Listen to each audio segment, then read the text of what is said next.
تو ایسی عورت کا روزہ نہیں ہوگا، اس کو بعد میں اس کی قضا کرنی ہوگی۔ ناظرین یاد رکھیں، اسلام ایک پاک اور صاف مذہب ہے، اسی وجہ سے نماز اور روزے کے لیے انسان کا پاک اور صاف ہونا ضروری ہے، اور یہی وجہ ہے کہ اسلام نے حیض اور نفاس کی حالت میں نماز اور روزہ رکھنا حرام بتایا ہے۔ نمبر 3، حاملہ یعنی کہ پریگننٹ عورت۔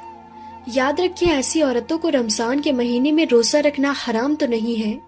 ایسی عورتوں کو روزہ رکھنے کی منائی تو نہیں ہے، لیکن ایسی عورتوں کو چھوٹ ضرور ہے۔ یعنی کہ پریگننٹ عورت اور اپنے بچوں کو دودھ پلانے والی عورتوں کو اگر اپنے روزے کی وجہ سے اپنی یا اپنے بچے کی جان جانے کا خطرہ ہو تو ایسی عورتوں کو اجازت ہے کہ وہ روزہ نہ رکھے،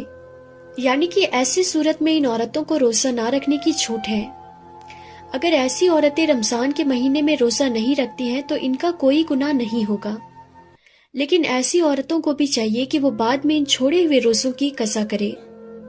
یعنی کہ بعد میں وہ ان روزوں کو پورا کرے۔ لیکن یہاں پر آپ اس بات کا ضرور دھیان رکھیں کہ پریگننٹ عورتوں کے لیے حیض اور نفاس والی عورتوں کی طرح ایسا حکم نہیں ہے کہ وہ روزہ نہیں رکھ سکتی۔ حاملہ عورتوں کو روزہ رکھنا حرام اور ناجائز نہیں ہے۔ ایسی عورتیں اگر چاہیں تو وہ رمضان کے مہینے میں روزہ رکھ بھی سکتی ہیں اور نماز بھی پڑھ سکتی ہیں، ان کا نماز اور روزہ ہو جائے گا۔ اس کے علاوہ اپنے بچوں کو یا دوسروں کے بچوں کو دودھ پلانے والی عورتیں بھی اگر کمزوری کی حالت میں ہیں یا پھر روزہ رکھنے کی وجہ سے اپنی یا اپنے بچے کی جان جانے کا خطرہ ہو تو ایسی عورتیں بھی رمضان کے مہینے میں روزہ چھوڑ سکتی ہیں۔ اگر کوئی ماہر ڈاکٹر یہ کہتے کہ اگر روزہ رکھا تو خود کی یا بچے کی جان کا خطرہ ہو سکتا ہے، تو ایسی صورت میں بچوں کو دودھ پلانے والی عورت بھی روزہ چھوڑ سکتی ہے، مگر ایسی عورت کو بھی چاہیے کہ وہ ان چھوڑے ہوئے روزوں کو بعد میں پورا کر لے۔ اب ناظرین آپ کو بتاتے ہیں کہ عورتوں کے لیے روزہ رکھنے اور نہ رکھنے کے لیے کیا کیا شرطیں ہیں، یعنی کہ ایسی کون سی عورتیں ہیں جن کو رمضان کے مہینے میں روزہ رکھنے کی اجازت ہے اور ایسی کون سی عورتیں ہیں جن کا روزہ رکھنا حرام ہے۔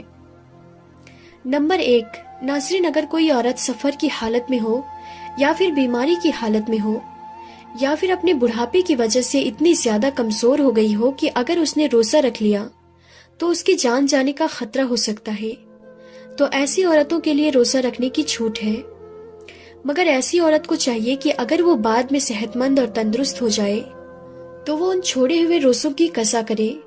اور اگر بعد میں وہ پھر دوبارہ صحت مند نہ ہو سکے تو اسے چاہیے کہ وہ ان چھوڑے ہوئے روزوں کا کفارہ ادا کرے۔ وہ کفارہ یہ ہے کہ ہر ایک روزے کے بدلے میں کسی مسکین کو دونوں وقت پیٹ بھر کر کھانا کھلایا جائے۔ نمبر 2، اگر کسی عورت کو روزہ کی حالت میں سانپ نے ڈس لیا ہو اور اب اس کی جان جانے کا خطرہ بن گیا ہو تو ایسی عورتوں کو بھی حکم ہے کہ وہ اپنے اس روزے کو توڑ سکتی ہے، اس کا کوئی گناہ نہیں ہوگا، لیکن بعد میں جب وہ صحیح ہو جائے تو اس روزے کی قضا کرے۔ نمبر 3، ناظرین اگر کوئی بوڑھی اور کمزور عورت جو گرمیوں میں گرمی کی دھوپ کے روزے نہ رکھ سکتی ہو، اس کو کسی ماہر ڈاکٹر نے منع کر دیا ہو تو ایسی عورتوں کو چاہیے کہ وہ گرمیوں کے روزے چھوڑ دے، ان کے بدلے میں وہ ان روزوں کو سردیوں میں رکھ لے۔ نمبر 4، ایسی عورت حیض سے پورے 10 دن اور 10 رات میں فارغ ہو گئی، اب اس کو چاہیے کہ وہ اگلے دن کا روزہ رکھ لے،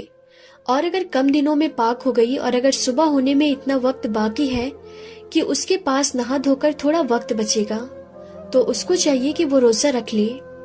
نمبر 5، ناظرین حاملہ عورت یعنی کہ پریگننٹ عورت کی 2 رکعت نماز عام عورت کی 70 رکعت سے بڑھ کر ہے، اور اگر کوئی عورت اپنے بچے کے رونے کی وجہ سے رات بھر نہ سو پاتی ہو تو ایسی عورت کو 70 غلام آزاد کرنے کا ثواب ملتا ہے۔ اس کے علاوہ اگر کوئی عورت بچہ پیدا ہونے کے 40 دنوں کے اندر انتقال کر جائے تو اللہ تعالیٰ اسے شہادت کا درجہ عطا کرتا ہے۔ نمبر 6، ناظرین جو پاک دامن عورت اگر رمضان کے مہینے میں نماز روزے کی پابندی کرے اور اپنے شوہر کی خدمت کرے تو اس کے لیے جنت کے 8 دروازے کھول دیے جاتے ہیں۔ نمبر 7، باریک لباس پہننے والی اور غیر مردوں سے ملنے والی عورت کبھی بھی جنت میں داخل نہیں ہوگی۔ جنت میں لوگ اللہ کے دیدار کے خواہش مند ہوں گے، مگر جو عورت دنیا میں پردے کی حالت میں رہے گی ایسی عورت کے دیدار کے لیے خود اللہ خواہش مند ہوں گے۔ تو ناظرین آج کے لیے بس اتنا ہی تھا، ہم پھر ملیں گے اگلی نئی ویڈیو میں، تب تک کے لیے خدا حافظ۔